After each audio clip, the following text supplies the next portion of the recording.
Spencer Lewis here for InsideTrackNews.com. Post-race at Ohsweken Speedway, week number 3. I'm here with Cory Turner. 7th place finish here tonight. I mean, knocking down these top 10 runs. Now, all of a sudden, you had a bit of a rough start to the season, but now things are really starting to turn around. A good race tonight for the number 19 car. Just couldn't seem to get the grip that you wanted, though. Yeah, you know, it all starts off. Nate pulled me a good number in the heat race, puts us outside the front row. We bring it home third in the heat, and you get in the top 8 of passing points, guaranteed to start at the top 8. You get 7, the pill that's left, and you know, we pretty much just rode there all night.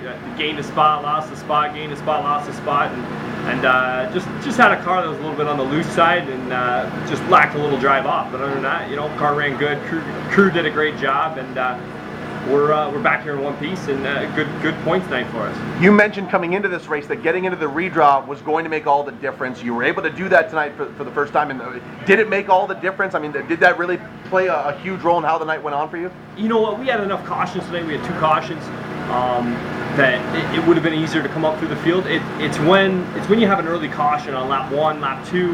Now the field goes single file, spreads you all out. And now the leaders are starting at a 4. You're midway through the pack.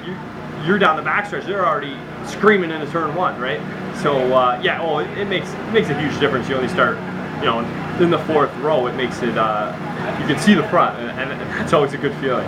Now you mentioned after hot laps that it was hard to know exactly what you had because the track was so sloppy. Yeah. Now the track seemed to change numerous times throughout the night. Sort of walk me through how the track sort of evolved and changed and threw a bit of a curveball at you late in the feature. Yeah, the hot laps track was just pure slop. We're in the first group too, so it's going to be the worst for us. Pretty much just rode around half throttle, make sure the car's running okay. Don't hit anything, obviously. And then the heat race, you know, I got a good jump on off the line. I just needed to get around the car below me, which was the Hendrix 38. I failed to do it, and then a couple guys buzzed me on the bottom, and then I went down low, and that was the spot to beat. There's a lot of slop down, you know, off the cinder blocks, so I tried to just stick the left sides in it and ride around. But yeah, and then in the feature, I just cruised around the blocks all night, you know, and just try to be real calm and try not to light them up.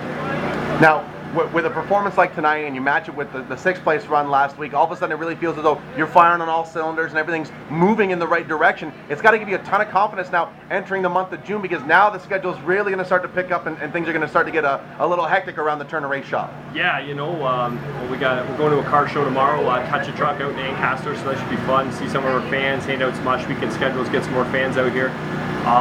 And then, you know, we got Ohsweken next Friday, weather permitting, and then you know, if we still got race cars left by then, we'll go to South Boston on Saturday. That's always the disclaimer, right? When you're racing when you got a show scheduled for Sunday, but you race Friday first, you gotta go, well, you know, if we got a car left, we got a wing on this thing, we'll be good to go.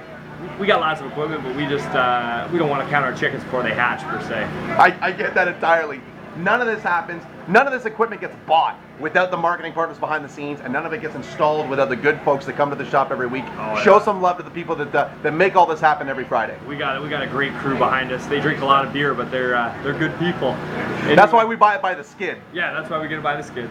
Got to thank Mill Street, obviously. Mill Street Brewery. They help us out on that. So definitely go get some organic beer. It's good stuff. But you know, marketing partners actually sponsor appreciation night next week, so we're gonna have a bunch of them here, hopefully, which should be a good time. We're gonna have a barbecue, and you know, KT Tobacco, KT Gas and Convenience, Lions Concrete, Jerome Brothers Fruit Market, Tetrachem, Booster Juice, Scales Auto Aftermarket, Rondex. That's just a few of them. VNR Recycling, Braemar Buildings, Pine Spring Alignment. Yeah. That's quite a few of them. Anyways, go on our website, www.teamturnerracing.ca, or hit us up on Twitter, 11teamturner19, and follow along. And check out the Facebook page, Team Turner Racing, because the likes are going through the roof. People are digging the live coverage. We got live coverage up to date every hot lap session, heat racing feature here at Ohsweken for the Turner Racing team, all 3 cars. So check that out. We're working towards 700 likes. We should have 700 likes by next Friday, hopefully. If I do my job. So we're going to push that, show some love on Facebook, go check out the Turners, and we'll give you some midweek updates heading into week number 4. This dude's going to be back out here trying to get this car into the top 5.